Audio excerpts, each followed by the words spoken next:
Bismillahirrahmanirrahim.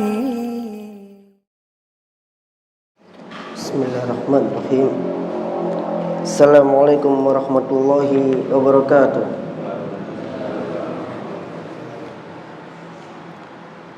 Alhamdulillah wassalatu wassalamu ala Rasulillah wa ala alihi wa sahbihi wa malah wa la hawla wa la quwwata illa billah. Ya ayyuhalladzina amanu taqullaha haqqa tuqatih wa la tamutunna illa wa antum muslimun.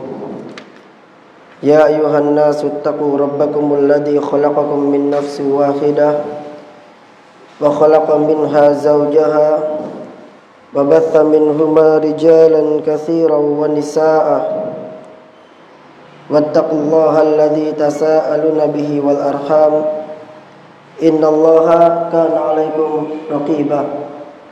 Amma ba'du, fa inna asdaqal hadits kitabullah wa khairul huda huda Muhammad sallallahu alaihi wasallam wa syarrul umuri muhdatsatuha wa kullu muhdatsatin bid'ah wa kullu bid'atin dhalalah wa kullu dhalalatin finnar. Para jamaah yang dimuliakan oleh Allah Subhanahu wa taala, kita lanjutkan kajian kita, pembahasan tentang kitab Adabul Mufrad yang ditulis oleh Al-Imam Muhammad bin Ismail Al-Bukhari. Insyaallah pagi ini kita akan mulai masuk ke dalam kitab Adabul Mufrad setelah sebelumnya selama 3 sesi atau 3 pekan kita membahas tentang biografi dari Al-Imam Al-Bukhari. Ma'asyiral muslimin, Al-Adabul Mufrad ini adalah merupakan kitab yang membahas tentang akhlak seorang muslim. Ini menunjukkan bahwasannya akhlak merupakan bagian yang sangat penting di dalam agama. Dan banyak sekali para ulama yang menulis kitab tentang akhlak. Bahkan Al-Imam Al-Hafidh Ibnu Hajar Al-Asqalani, dia menulis kitab fikih yang berjudul Bulughul Maram. Itu kitab tentang fikih. Tapi di bagian akhir kitabnya ada Kitabul Jami' yang berisi tentang akhlak. Kitab fikih diisi tentang akhlak di bagian akhir. Ini menunjukkan bahwasannya seorang muslim itu ketika dia belajar fikih, dia juga perlu belajar tentang akhlak. Dan banyak sekali para ulama yang menulis kitab tentang akhlak. Semisal Adabul Alim wal Muta'allim atau Tadhkiratus Sami', atau Imam Nawawi punya kitab tentang akhlak terhadap Al-Qur'an yang berjudul At-Tibyan fi Hamalati Adabil Qur'an. Demikian juga Al-Imam Al-Ajuri punya kitab tentang akhlak yang berjudul Akhlak Hamalatil Quran. Demikian juga Al-Imam Ibnu Muflih, dia punya kitab yang berjudul Adabus Syar'iyyah dan lain sebagainya. Maka ini menunjukkan pentingnya akhlak di dalam Islam. Dan kalau kita bicara tentang akhlak ma'asyiral muslimin, maka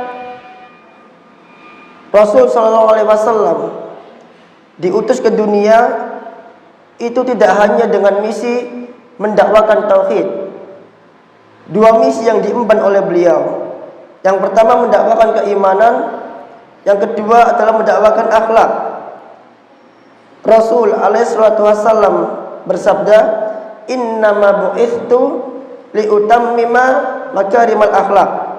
Sesungguhnya aku diutus untuk menyempurnakan makarimal akhlak, akhlak-akhlak yang baik.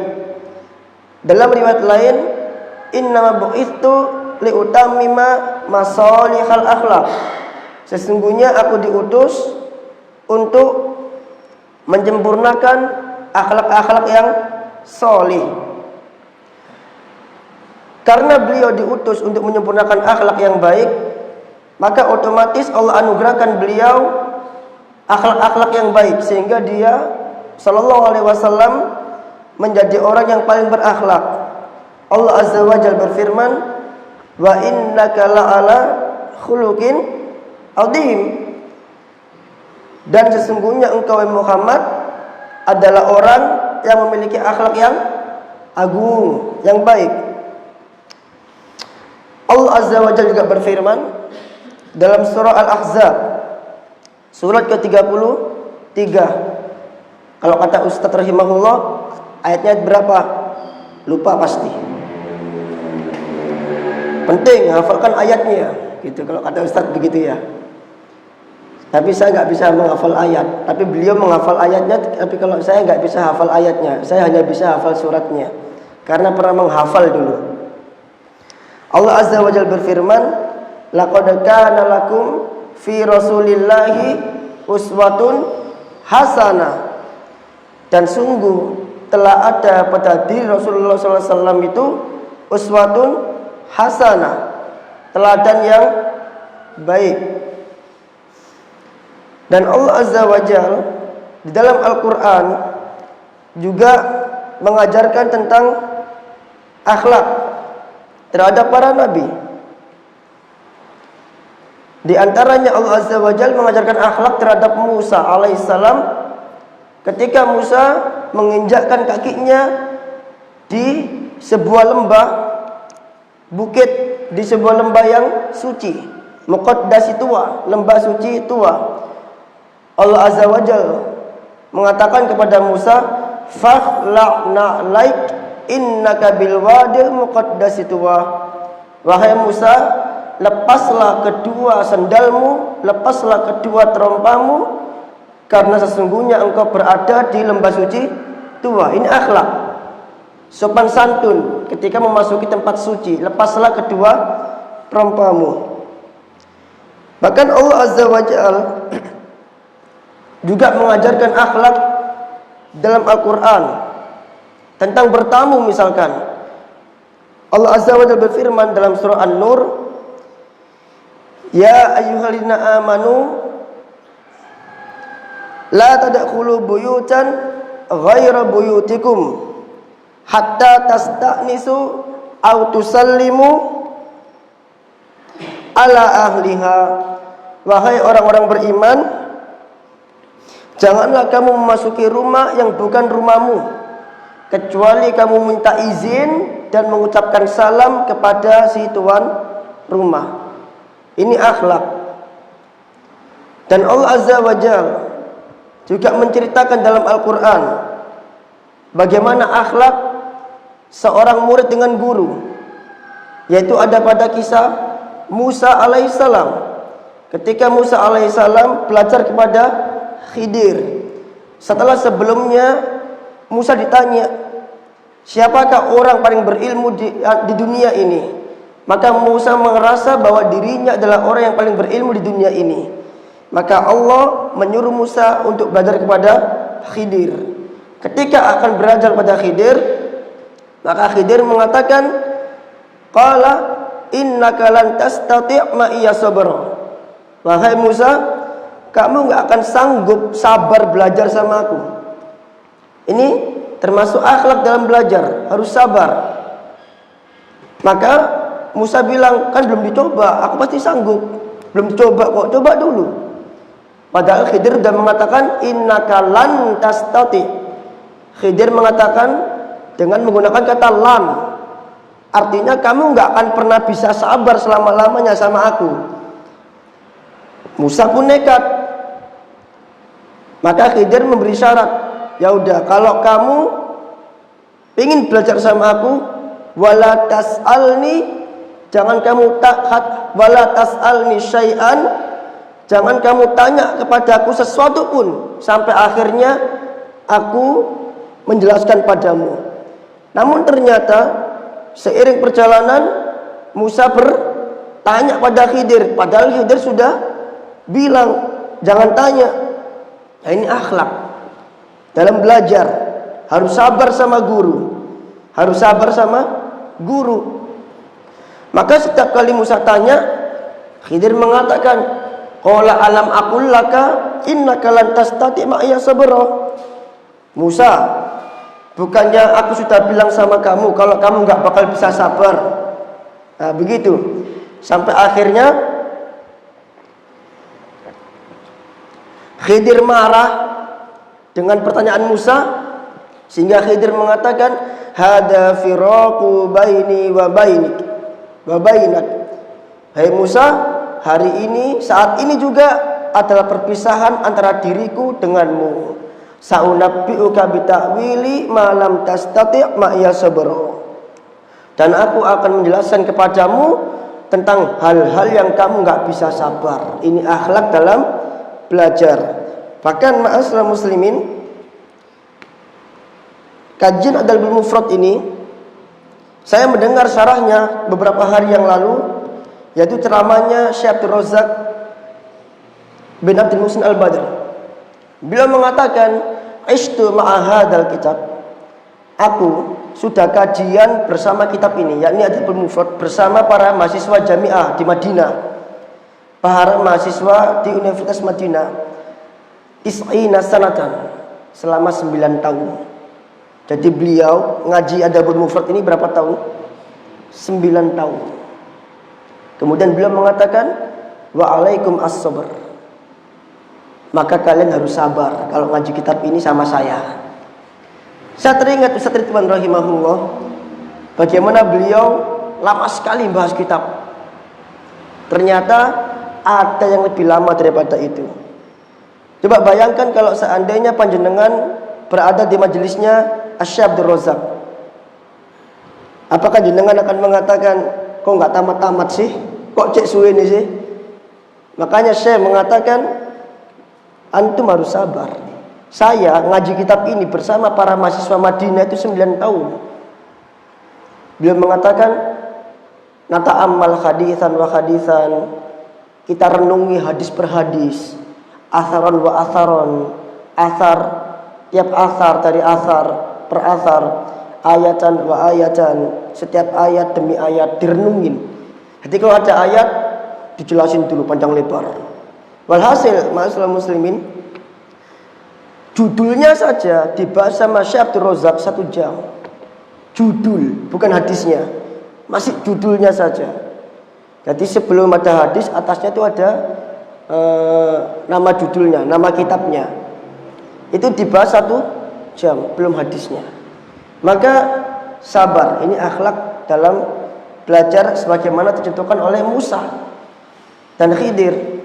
Maka Rasul sallallahu alaihi wasallam ketika menceritakan kisah Musa, Rasul mengatakan, kalau seandainya Musa saat itu mau sabar sedikit saja, la ra'a al-a'jab, maka sungguh Musa akan melihat banyak hal yang menakjubkan. Kalau seandainya waktu itu Musa tidak tergesa-gesa bersama Khidir, maka sungguh Musa akan melihat sesuatu yang menakjubkan. Maka ma'asyiral muslimin, akhlak adalah bagian dari Islam. Dan Aisyah radhiyallahu anha ummul mukminin ditanya tentang akhlak Rasul sallallahu alaihi wasallam, Aisyah mengatakan khuluquhul Quran. Akhlaknya Nabi itu adalah Al-Qur'an. Jadi kalau antum mau melihat akhlaknya Nabi, lihat Al-Qur'an, itu semua akhlaknya Nabi sallallahu alaihi wasallam. Saking pentingnya akhlak ini ma'asyiral muslimin, maka orang bisa enggak masuk surga hanya gara-gara masalah akhlak. Seseorang bertanya kepada Rasul SAW tentang amalan yang banyak memasukkan ke dalam surga. Maka Rasul mengatakan, taqwallahi wa husnul khuluq. Takwa kepada Allah dan akhlak yang baik. Dan Rasul SAW pernah bersabda tentang keimanan, bahwa akhlak itu berkaitan erat dengan keimanan. Rasul mengatakan, akmalul mu'minina imanan ahsanuhum khuluqan. Orang mukmin yang paling sempurna imannya itu yang paling sempurna akhlaknya. Jadi kalau ada orang ngaji manhaj tapi akhlaknya jelek, berarti ada yang salah pada manhajnya. Jangan merasa manhaj sudah baik kalau akhlak belum baik, karena akhlak itu adalah patokan baik tidaknya seseorang. Dan akhlak dalam Islam itu lebih tinggi derajatnya dibanding ilmu. Kalau ada orang berilmu tapi nggak berakhlak, apa kata orang? Orang akan mengatakan orang itu berilmu tapi sayang akhlaknya minus. Tapi kalau ada orang bodoh dia nggak punya akhlak, gimana orang mengatakan? Orang akan mengatakan dia benar, nggak hafal, tapi akhlaknya masya Allah, dipuji akhlaknya. Jadi yang jadi patokan itu akhlak. Akhlak yang baik belum tentu menunjukkan manhaj yang baik. Tapi manhaj yang baik, di antara buah dari manhaj yang baik adalah akhlak yang baik.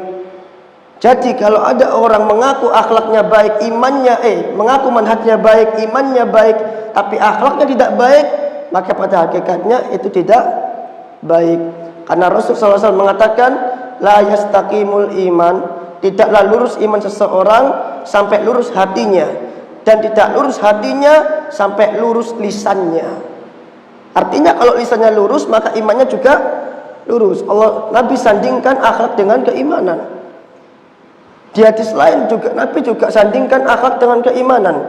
Man kana yu'minu billahi wal yaumil akhir falyakul khairan aw liyasmut. Barang siapa yang beriman pada Allah dan hari akhir, maka hendaklah dia berucap yang baik atau diam. Nabi sandingkan keimanan kepada Allah dengan akhlak. Artinya kalau kamu nggak bisa berucap yang baik, maka imanmu nakis, berkurang, nggak sempurna. Man kana yu'minu billahi wal yaumil akhir falyukrim jarahu. Barang siapa yang beriman kepada Allah dan hari akhir, hendaklah dia memuliakan tangganya. Artinya kalau kamu tidak memuliakan tanggamu, maka imanmu nakis, berkurang. Seperti itu. Maka akhlak ada kaitannya erat dengan keimanan. Jadi ini adalah perkara yang penting. Jangan pernah merasa atau jangan pernah berpendapat bahwasanya Islam ini hanya perkara manhaj. Enggak, di sana ada akhlak juga yang sangat penting. Manhaj penting, akhlak juga penting. Bismillah.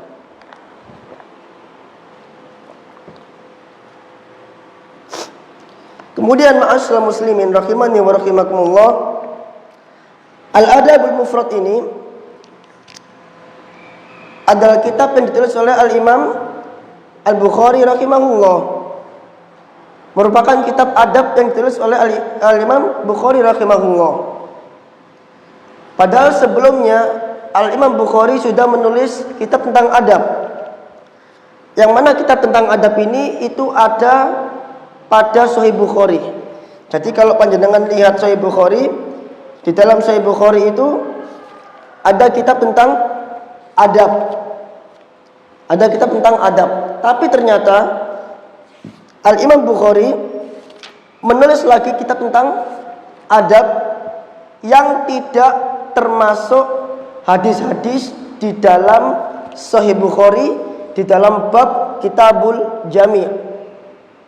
Di mana di Sahih Bukhari itu ada yang bernama Kitabul Jami', dan itu semua adalah tentang adab-adab seorang muslim. Tapi hadis-hadis yang ada di Adabul Mufrad itu tidak termasuk ke dalam hadis-hadis yang ada dalam Kitabul Jami'.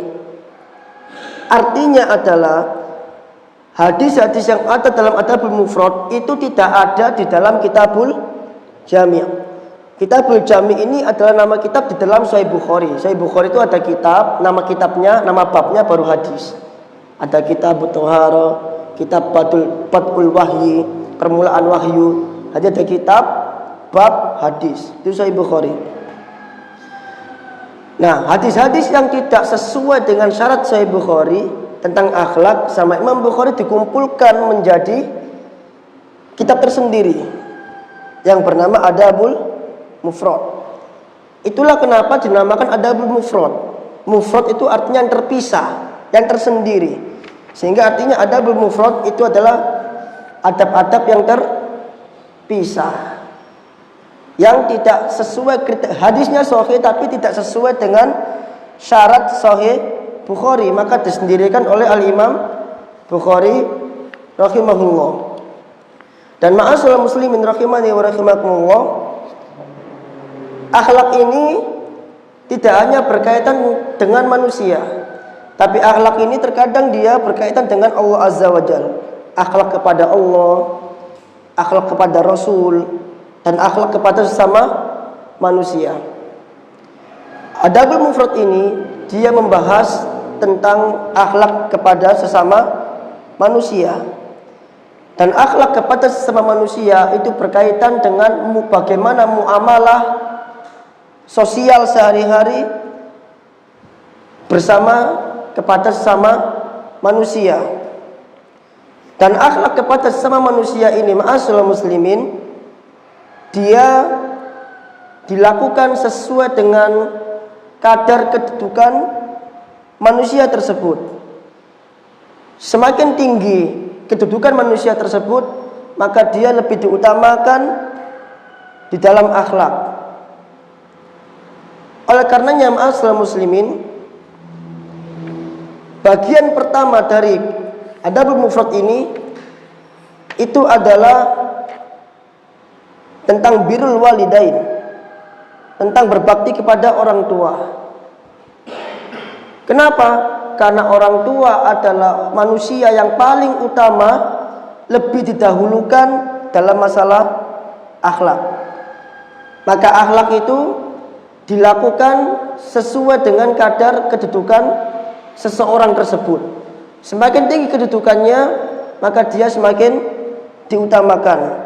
Itulah kenapa Al-Imam Bukhari menulis di bab pertama tentang birrul walidain, berbakti kepada kedua orang tua.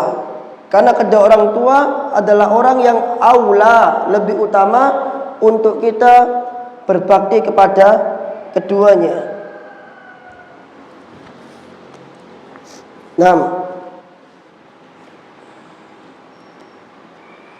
Dan para salaf rahimahullah benar-benar memperhatikan masalah adab. Al-Imam Ibnu Mubarak mengatakan, ta'allamtul ilma isrina sanatan wa ta'allamtul adab 30 sanatan. Aku belajar ilmu selama 20 tahun dan aku belajar adab selama 30 tahun. Belajar adabnya lebih banyak dibanding belajar ilmunya. Maka ini menunjukkan bahwa adab lebih utama dibanding ilmu. Para ulama juga mengatakan, engkau akan mendapatkan ilmu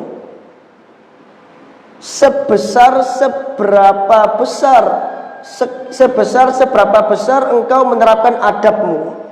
Semakin besar seseorang menerapkan adab, maka semakin besar pula ia akan mendapatkan ilmu. Semakin sedikit seseorang menerapkan adab, maka semakin sedikit pula seseorang mendapatkan ilmu.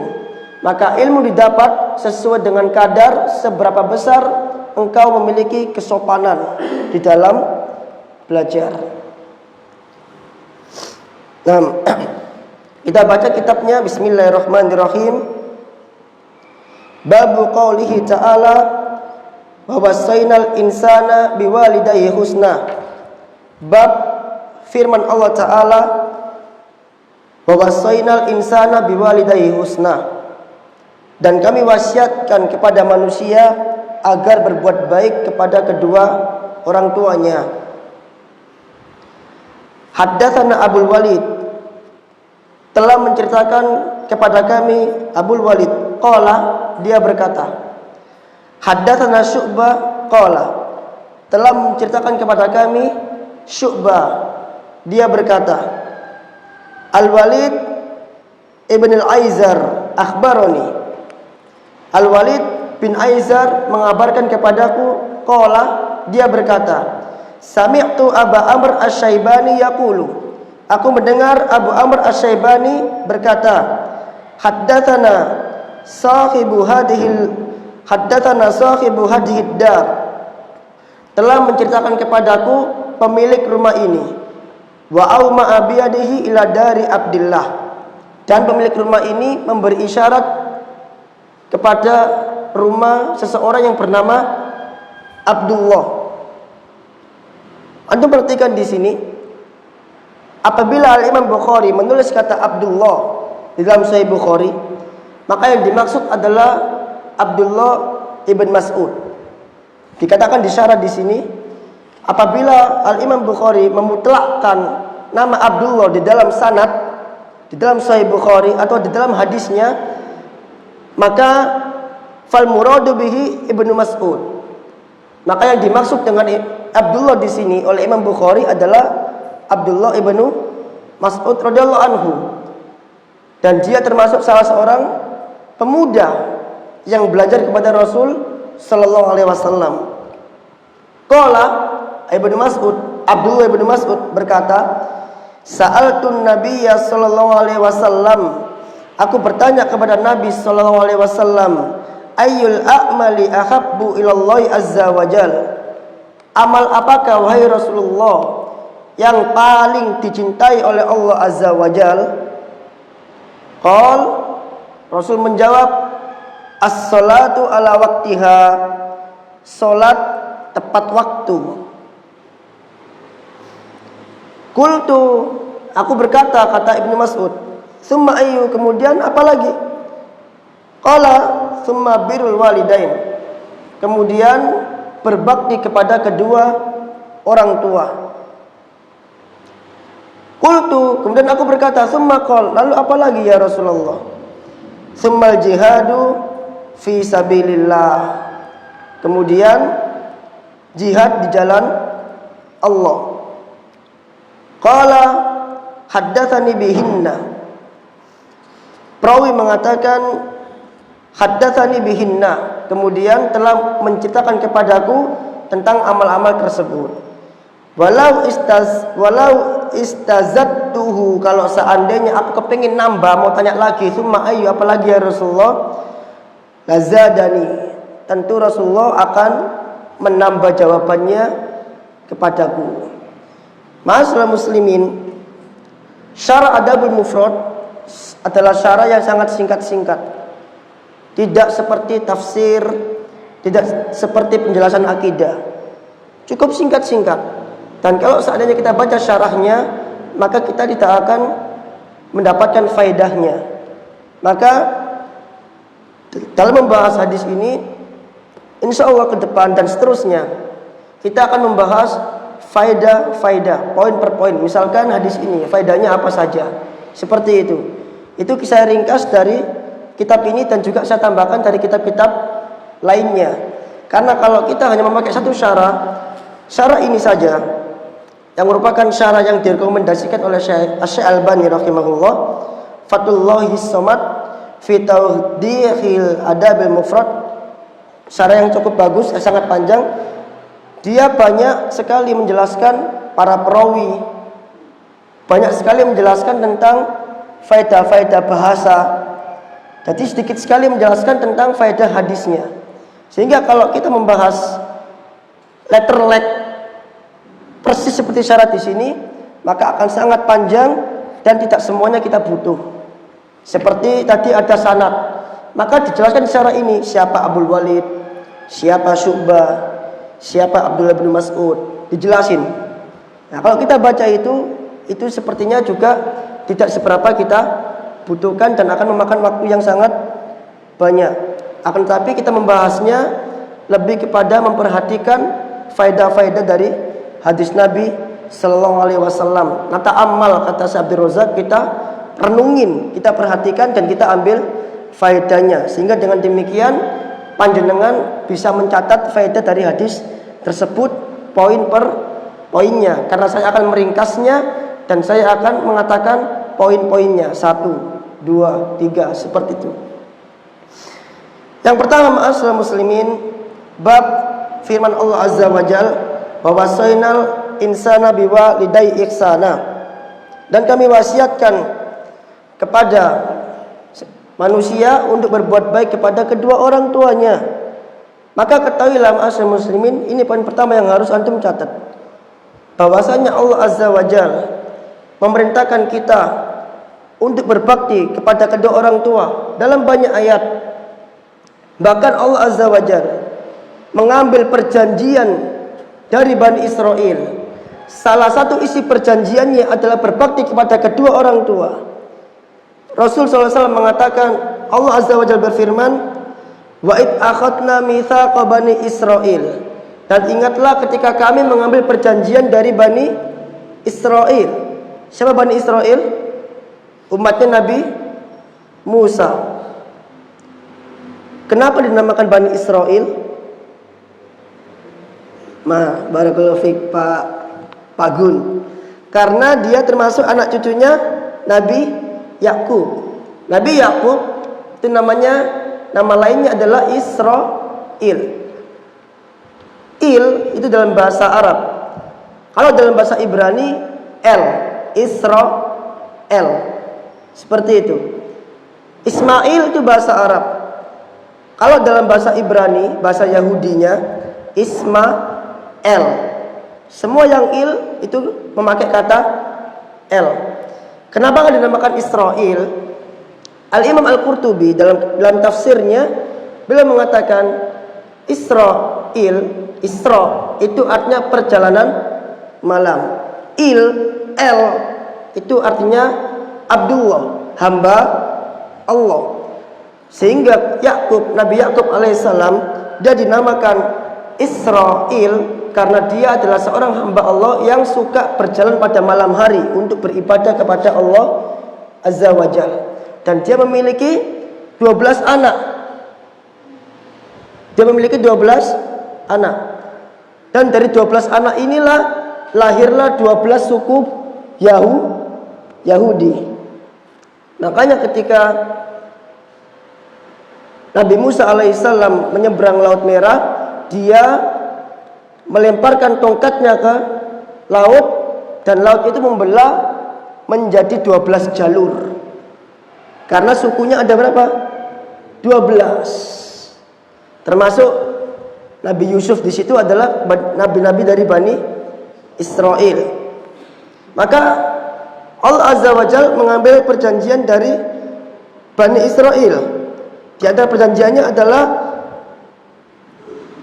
la ta'buduna illallah. Janganlah engkau beribadah kepada Allah, beribadah kepada selain Allah. Wabil walidaini ihsana.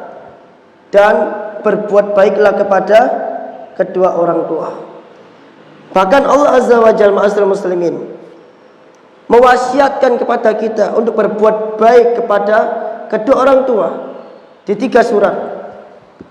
Al-Ahqaf, Al-Ankabut, Luqman, dengan bunyi yang sama, wa wassayna. Di dalam Al-Ahqaf Allah mengatakan wa wassaynal insana biwalidayhi ihsana. Dan kami wasiatkan kepada manusia untuk berbuat baik kepada kedua orang tuanya. Dalam surat Luqman Allah Azza wa Jalla juga berfirman, wa wassaynal insana biwalidayhi husna. Dan kami wasiatkan kepada manusia akan berbuat baik kepada kedua orang tuanya. Di surat Al-Ankabut Allah katakan, wa wassaynal insana biwalidayhi ihsana. Bahkan ma'asyiral muslimin Allah katakan juga dalam surat lain, wa'budullaha wa la tusyriku bihi syai'an wa bil walidayhi ihsana. Sembahlah Allah Azza wa Jalla dan janganlah menyekutukan Allah, dan berbuat baiklah kepada kedua orang tuamu. Bahkan Allah Azza wa Jalla mewajibkan kita untuk berbuat baik kepada kedua orang tua. Allah berfirman dalam surah Al-Isra, wa qada rabbuka alla ta'budu illa iya wa bil walidayhi ihsana wa bil walidaini ihsana. Dan kami wajibkan dan Tuhanmu mewajibkan agar kalian jangan menyembah kecuali selain dan janganlah kalian menyembah kecuali hanya kepada Allah. Dan kepada kedua orang tua ihsana, berbuat baiklah. Dan kalau kita perhatikan ma'asyiral muslimin, setiap perintah berbuat baik kepada orang tua, Allah Azza wa Jalla senantiasa menyandingkan perintah berbuat baik kepada orang tua dengan perintah bertauhid. Maka ini menunjukkan ma'asyiral muslimin betapa mulianya orang tua kita, betapa tingginya kedudukan orang tua kita. Karena setiap kali Allah mengatakan sembahlah Allah, jangan berbuat syirik, perintah berikutnya sama orang tuamu berbaktilah. Ini menunjukkan betapa mulianya kedua orang tua kita. Orang yang lebih berhak untuk kita berbakti dengannya. Tidak boleh menyanyiakan haknya. Yang paling utama didahulukan dibanding yang lain. Yang paling utama untuk ditakuti dibanding manusia-manusia yang lain. Yang paling utama untuk dipenuhi panggilannya dibanding yang lain. Karena kedudukan dia semisal dengan kedudukan Allah Azza wa Jalla dalam hal perintah tauhid. Maka ma'asyiral muslimin, Allah Azza wa Jalla bahkan menyandingkan rasa terima kasih kepadanya dengan rasa terima kasih kepada orang tua. Allah mengatakan anishkurli wa walidaika, hendaklah engkau berterima kasih kepadaku dan juga berterima kasih kepada kedua orang tuamu. Ibnu Abbas radhiyallahu anhu mengatakan, maka barang siapa yang tidak berterima kasih kepada orang tua, maka dia tidak berterima kasih kepada Allah Azza wa Jalla. Karena Allah menyandingkan syukur kepada Allah itu dengan syukur kepada orang tua. Oleh karenanya ma'asyiral muslimin, maka barang siapa yang baik kepada orang tua, maka dia baik kepada Allah Azza wa Jalla. Barang siapa yang membuat marah orang tua, maka dia membuat marah Allah Azza wa Jalla. Barang siapa yang membantah orang tua, maka dia sama seperti membantah Allah Azza wa Jalla. Karena Allah mengikat syukur kepada kedua orang tua dengan syukur kepada dirinya. Hendaklah engkau berterima kasih, bersyukur kepadaku dan bersyukur kepada kedua orang tuamu. Maka ini adalah orang yang benar-benar mulia ma'asyiral muslimin. Harta yang paling berharga yang harus kita jaga, yang tidak boleh kita sia-siakan. Kalau di antara kita masih ada orang tua, maksimalkan bakti kepada orang tua sebelum Allah mencabut nyawa keduanya. Namun apabila di antara kita sudah ada yang tidak memiliki orang tua, maka berbakti kepada orang tua itu tidak terbatas ketika mereka masih hidup, tapi justru berbakti kepada orang tua itu dikala mereka hidup dan dikala mereka wafat. Apabila mereka telah wafat dan kita belum maksimal berbakti kepadanya, maka kita banyak-banyak mendoakan orang tua kita. Karena ketika orang tua wafat, yang dibutuhkan saat ini adalah doa dari anak-anaknya. Hanya itu. Karena semua pahala sudah terputus, dan yang bisa menyelamatkan dia, yang bisa menjadi syafaat bagi dirinya, itu adalah anaknya. Kalau kita wafat, yang bisa menjadi syafaat bagi kita itu adalah anak kita. Jadi ini orang tua adalah harta yang paling berharga bagi anak, dan anak itu adalah harta yang paling berharga bagi diri kita, aset terbesar kita. Makanya Syekh Shalih Al-Utsaimin beliau mengatakan, barang siapa yang ingin anaknya berbakti padanya, maka hendaklah dia berbakti kepada kedua orang tuanya. Tapi barang siapa yang dia durhaka kepada orang tuanya, maka anaknya pun akan durhaka padanya. Kedua hal ini sama ma'asyiral muslimin. Kama tadinu tudan. Sebagaimana engkau memperlakukan orang lain, maka demikianlah engkau diperlakukan oleh orang lain. Engkau berbakti kepada orang tua, maka anakmu juga akan berbakti padamu. Seperti itu seterusnya. Maka ma'asyiral muslimin, ini adalah harta yang paling berharga, yang paling kita harus kita jaga lebih daripada apapun. Iyas bin Muawiyah rahimahullah, ketika dia kehilangan salah satu orang tuanya, maka dia menangis. Kemudian ditanya, "Mata bakika?" Apa yang membuatmu menangis? Iyas bin Muawiyah mengatakan, "Al-yaum, pada hari ini aku telah kehilangan salah satu pintu dari 2 pintu surgaku." Itu yang membuat dia menangis. Makanya Rasulullah SAW mengatakan, celakalah seorang anak yang dia mendapati kedua orang tuanya masih hidup, tapi kedua orang tuanya tidak bisa membuat dirinya masuk ke dalam surga. Karena kedua orang tua itu pintu surga kita. Ibarat pintu surga, maka dia terbuka lebar. Kita tinggal masuk dengan cara berbakti kepada kedua orang tua. Maka betapa bodohnya kita, betapa ruginya kita ketika kita memiliki peluang buat masuk surga, ternyata kita nggak bisa masuk surga. Itu kata Rasul Sallallahu Alaihi Wasallam. Maka para nabi, ma'asyiral muslimin, adalah orang-orang yang berbakti kepada ibunya. Nabi Sulaiman alaihissalam, ketika dia setelah melihat semut dalam surah An-Naml, dia berdoa, "Rabbi auzi'ni an ashkura ni'mataka allati an'amta alayya wa ala walidayya." Ya Allah, anugerahkan kepadaku rasa syukur kepadaku atas segala nikmat yang Engkau berikan kepadaku, dan rasa terima kasih kepada kedua orang tuaku. Demikian juga Nabi Yahya alaihissalam, Allah katakan, wa barram biwalidayhi, dan Yahya itu adalah orang yang sangat berbakti kepada kedua orang tuanya. Sebagaimana yang telah kita ketahui bahwa Nabi Yahya itu adalah putra dari Nabi Zakaria yang ditunggu oleh Nabi Zakaria selama 40 tahun kelahirannya, dan pada akhirnya dibunuh oleh Bani Israel. Demikian juga dengan Nabi Isa alaihissalam, Allah wasiatkan dia untuk berbakti kepada ibunya. Nabi Isa mengatakan, wa ausani bis salati waz zakati ma dumtu hayya wa barram biwalidati.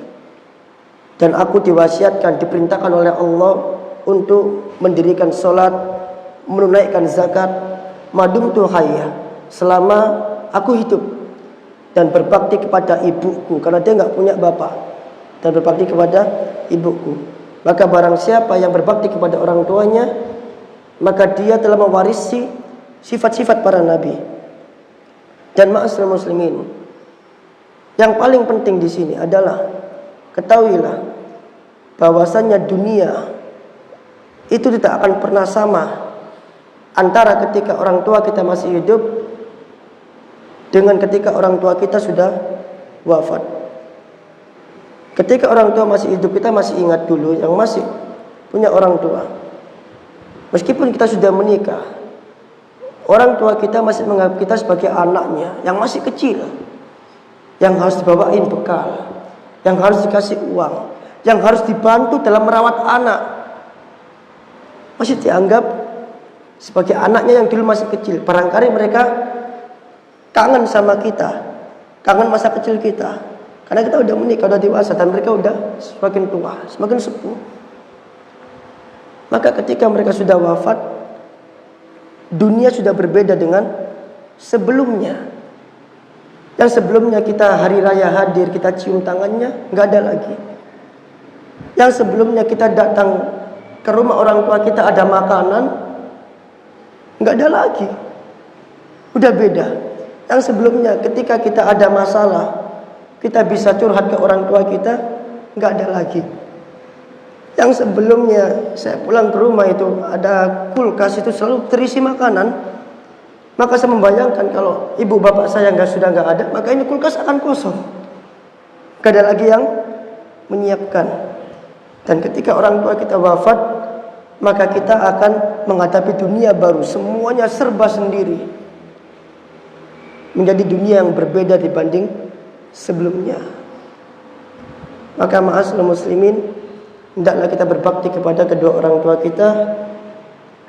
Saya pribadi belum maksimal berbakti kepada orang tua kita, dan kita tidak akan pernah bisa membalas budi kedua orang tua kita, selamanya nggak akan pernah bisa. Namun kita dituntut untuk terus berusaha berbakti kepada kedua orang tua kita. tidak boleh membantahnya, tidak boleh meninggikan suara melebihi suara kedua orang tuanya.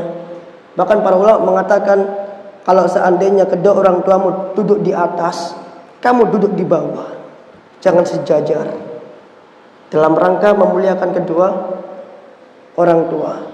Dan ma'asyiral muslimin, prinsip penting adalah apapun yang dikatakan oleh kedua orang tua kita, jawaban kita cuma satu, sami'na wa ata'na. Tidak ada pilihan lain, tidak ada kata tidak ada. Jawaban kita hanya satu, kami dengar dan kami taat, laksanakan.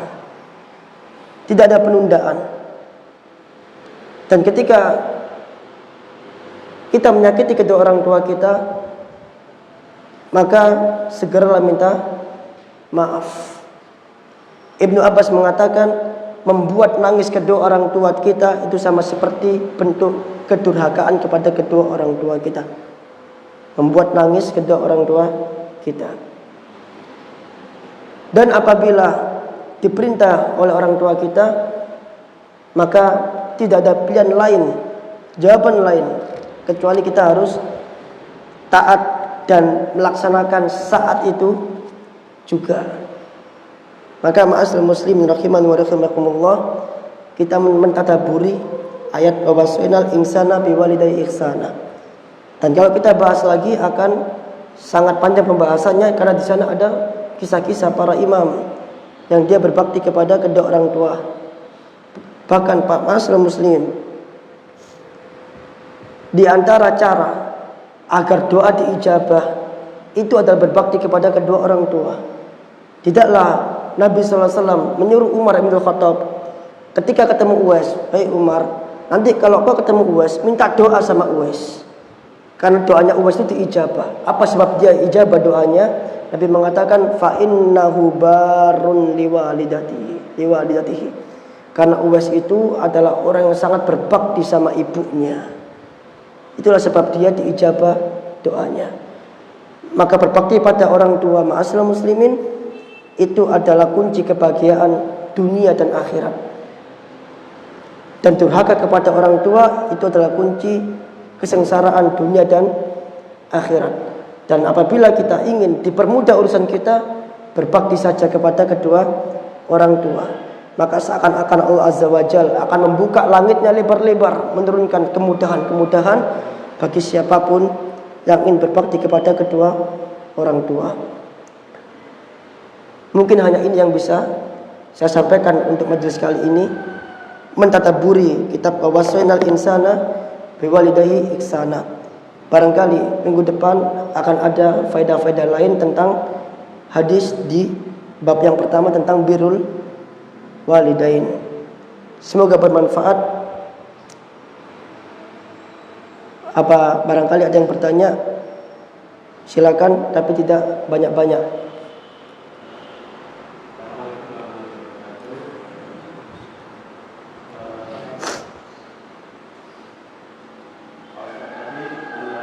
Tentang kedudukan hadis tentang kedudukan orang tua setelah Allah dan setelah itu berbakti kepada kedua orang tua. Yang saya tanyakan, itu kan berlaku untuk maksudnya manusia, baik pria maupun seorang muslim, baik pria maupun wanita. Tetapi ada hadis lain yang mengatakan kalau wanita yang sudah menikah lebih utama berbakti kepada suaminya, ya, daripada kedua orang tuanya. Kan ada riwayat yang mengatakan seorang wanita ditinggal oleh sahabat Nabi itu berperang sampai orang tuanya meninggal, tetapi dia tetap tidak mau meninggalkan rumahnya karena berbakti kepada suaminya. Terima kasih. Wassalamualaikum warahmatullahi wabarakatuh. Waalaikumsalam warahmatullahi wabarakatuh. Ketika seorang wanita menikah, maka dia lebih wajib berbakti kepada suaminya, mendahulukan suaminya dibanding kedua orang tuanya. Bukan berarti dia dilarang untuk tidak berbakti kepada kedua orang tuanya. Dia tetap diperintahkan untuk berbakti kepada kedua orang tuanya. namun prioritasnya adalah suaminya. Kenapa? Karena ketika suaminya akad nikah dengan walinya, itu artinya adalah ada pemindahan kewajiban di situ dari kewajiban orang tua kepada kewajiban suami. Sehingga ketika suami sudah akad nikah, itu artinya suami juga menjadi orang tua bagi si wanita tersebut, mencarikan nafkah, semua kewajiban-kewajiban yang sebelumnya ditanggung oleh orang tuanya itu dipindah alihkan kepada si suami. Itulah kenapa seorang istri wajib berbakti kepada suaminya. Namun ketika dia punya anak, maka anaknya wajib berbakti kepada dia dibanding kepada bapaknya. Bahkan suaminya wajib berbakti kepada ibunya dibanding kepada bapaknya. Seorang istri berbakti kepada suaminya, namun ketika dia punya anak, maka anaknya lebih utama berbakti kepada ibunya dibanding kepada bapaknya. Dan seorang suami tadi itu juga berbakti kepada ibunya dibanding kepada bapaknya. Ini menunjukkan tingginya kedudukan orang tua. Sehingga seorang istri tetap boleh berbakti kepada kedua orang tuanya. Namun yang diprioritaskan, yang lebih wajib adalah berbakti kepada suami, karena dia sudah berada di dalam ikatan suami. Namun tetap diperbolehkan untuk berbakti kepada keduanya. Hanya saja pada masalah prioritas, mana yang lebih didahulukan, suami atau kedua orang tua. Bahkan kalau seandainya antara suami dan kedua orang tua berada pada masalah yang berbeda, maka dilihat seandainya suami memiliki masalah, orang tua memiliki masalah, dan masalah orang tua lebih urgent, maka dia ke orang tua dulu dibanding ke suami. Karena suami mungkin bisa mengatasi sendiri. Namun ketika seorang istri mau ke orang tuanya, maka ada baiknya dia bermusyawarah dengan suaminya. Semisal seorang istri ingin berkunjung kepada kedua orang tuanya yang ada di desa, maka dia mesti bermusyawarah kepada suaminya. Sebagai bentuk apa? Sebagai bentuk adab kepada suaminya. Meskipun pada akhirnya suaminya, kalau jadi suami yang soleh, mesti mengizinkan dia. Mesti mengizinkan dia. Karena seorang suami yang soleh mengetahui bagaimana besarnya kedudukan kedua orang tua. Terlebih apabila si istri ini jauh dari orang tua dan dia rela ikut bersama kita, berumah tangga bersama kita, meninggalkan kedua orang tua kita jauh-jauh, maka istri kita ini adalah orang yang sangat luar biasa, ma'asyiral muslimin. Dia rela meninggalkan kedua orang tuanya yang sangat dia cintai hanya demi mentaati kita, ikut di rumah kita. Maka seorang suami yang soleh, ketika istrinya minta izin, maka dia pasti akan mengizinkan. Dan mumpung kedua orang tuanya masih hidup, karena bisa jadi kalau dia nggak izinkan, mungkin besok akan wafat, sehingga itu akan menjadi penyesalan yang sangat terbesar bagi suami. Itu yang saya rasakan ketika istri saya minta izin untuk pulang kampung. Saya bilang, pulanglah mumpung orang tuanya masih hidup, karena kalau tunggu mudik tahun depan, barangkali kedua orang tuanya sudah tidak ada, dan itu akan menjadi sesuatu yang besar, rasa bersalah yang besar bagi saya pribadi, dan tidak akan pernah ada obatnya. Penyesalan seumur hidup adalah ketika saya tidak mengizinkan istri saya pulang menemui orang tuanya, kemudian ternyata orang tuanya wafat. Betapa kasihannya istri kita. Mungkin seperti itu. Jadi menjadi prioritas. Bukan tidak diperintahkan untuk berbakti, tapi tetap diperintahkan untuk berbakti, cuman menjadi prioritas. Wallahu ta'ala a'lam. Yang lain?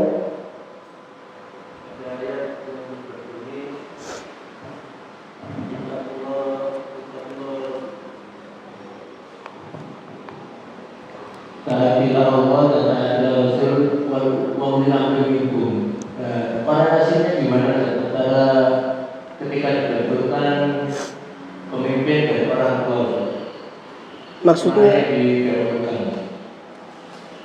antara pemerintah dan kepada orang tua. keduanya diikat dengan ketaatan kepada yang ma'ruf. Maka ketika orang tua memerintahkan maksiat, semisal jangan taat pemimpin, maka ini bentuk maksiat. Maka kita nggak boleh taat kepada kedua orang tua. Tapi apabila orang tua memerintahkan yang ma'ruf, maka kita mentaati kedua orang tua. Dan pastinya Bapak, kalau orang memerintahkan kebaikan, karena pemimpin itu tidak mungkin dia memerintahkan pada hal yang kecil. Ruang lingkupnya bukan ruang lingkup rumah. Pemimpin ulil amri itu ruang lingkupnya ruang lingkup besar. Negara, provinsi, situasi, keamanan. Bukan pada ruang lingkup yang kecil. Sehingga wallahu a'lam, sepemikiran saya tidak ada pertentangan antara perintah pemimpin dengan perintah orang tua. Karena orang tua punya lingkup sendiri, yaitu ruang lingkup rumah kita, ruang lingkup kecil. Sehingga nggak mungkin pemerintah ikut campur ke dalam rumah kita, nggak mungkin. Kita sebagai anak yang lebih paham rumah kita siapa? Orang tua kita. Jadi pemimpin itu memerintahkan ruang lingkup yang besar. Ya kita taati pemimpin. Orang tua memerintahkan kita ruang lingkup yang kecil. Nyapu-nyapu, kora-kora. Pemimpin nggak mungkin turun tangan untuk kora-kora sama nyapu-nyapu. Nggak ada. Jadi wa'ati'ullah wa'ati'ur rasul amri minkum itu adalah kemaslahatan untuk seluruhnya umat. Adapun mentaati orang tua itu kemaslahatan pribadi kita. Untuk kita sendiri, keluarga kita sendiri, dan anak-anak kita sendiri. Jadi ruang lingkupnya berbeda, insya Allah demikian. Jadi kalau dibilang hubungannya, sebenarnya nggak ada hubungannya. Sama-sama diperintahkan untuk taat. Dan tidak ada pertentangan di antara kedua perintah ini. Nggak ada pertentangan. Kenapa ya? Itu tadi, karena ruang lingkupnya berbeda. Pemerintah tugasnya apa, orang tua tugasnya apa. Berbeda. Tapi ketika orang tua memerintahkan untuk maksiat kepada pemimpin, maka kita nggak boleh mentaatinya. Karena ketaatan kepada pemimpin maupun kepada orang tua, bahkan orang tua juga pemimpin di dalam rumah kita ketika kita sebagai seorang anak. Maka pemimpin-pemimpin ini ketaatannya diikat dengan ketaatan kepada yang ma'ruf saja, bukan ketaatan kepada hal maksiat. Sudah? Nah, kita akhiri. Semoga bermanfaat. Kalau masih ada orang tua di rumah, saling minta maaf sama orang tua. Jangan lupa mendoakan orang tua setiap sujud, setiap sholat. Bahkan ketika jenengan perjalanan pulang, jenengan boleh mengatakan Allahumarham wali walidayya, ya Allah rahmatilah kedua orang tuaku. Boleh. Sebanyak apapun doakan orang tua, nggak ada masalah. Subhanakallahumma bihamdika asyhadu an la ilaha illa anta astaghfiruka wa atubu ilaik. Assalamualaikum warahmatullahi wabarakatuh.